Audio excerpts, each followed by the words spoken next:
Մեր թղթակից Ռոբերտ Զարգարյանն է Սյունիքում աշխատում։ Ռոբերտ, բարի օր, դու ուղիղ եթերում ես, մեր նախնական զրույցում ասացի շարժը շարունակվում է, խնդրում եմ մանրամասներ, շատ են եկողները, արդյոք ընտանիքներով են գալիս ու ինչքան են ծրագրում մնալ։ Բարի օր Աստղիկ, ոչ այսօր ամեն դեպքում մինչ այս պահը արդեն ժամը 16-ն է այն կողմից դեպի Հայաստան մեծ շարժ չենք նկատել եւ երեք եւ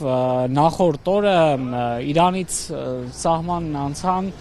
ժամը 4-ից 5-ից սկսած, այսինքն եթե այս միտումը շարունակվի, այսինքն մարդկանց կհանդիպենք արդեն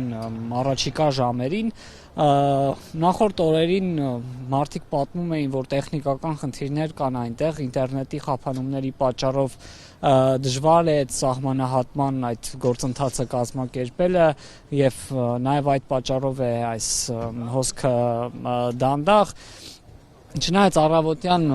1-2 խումբ մարդկանց տեսել ենք օրվա առաջին կեսին, սակայն արդեն մոտ 1 ժամ կլինի, ինչ սահմանը ոչ ոք չի հատել եւ այս կողմ չի անցել,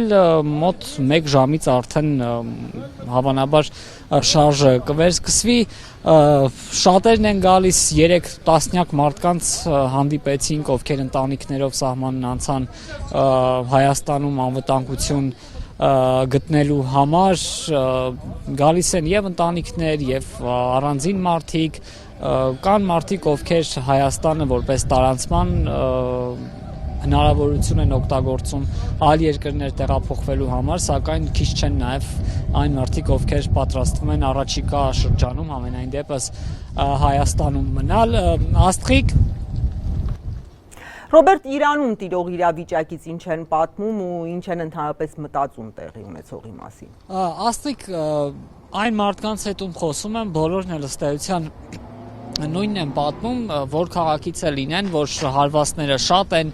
վտանգավոր է Իրանում եւ այդ պատճառով էլ դուրս են գալիս Իրանից, նույնիսկ մանրամասներ են հայտնում, թե որ քաղաքում ինչ ինտենսիվության հարվածներ կան, արդեն րոպեներ անց, եթե շարժը վերսկսվի, կփորձենք նոր մանրամասներ իմանալ։ Իրանի խոշոր քաղաքներից դեպի Հայաստան սահման ժամերի ճանապարհ է պետք կտրել, այսինքն այսօր եթե մարդկանց հանդիպենք, գուցե պատմեն, թե գիշերը ինչ իրավիճակ է եղել, ինչի են ականատես եղել։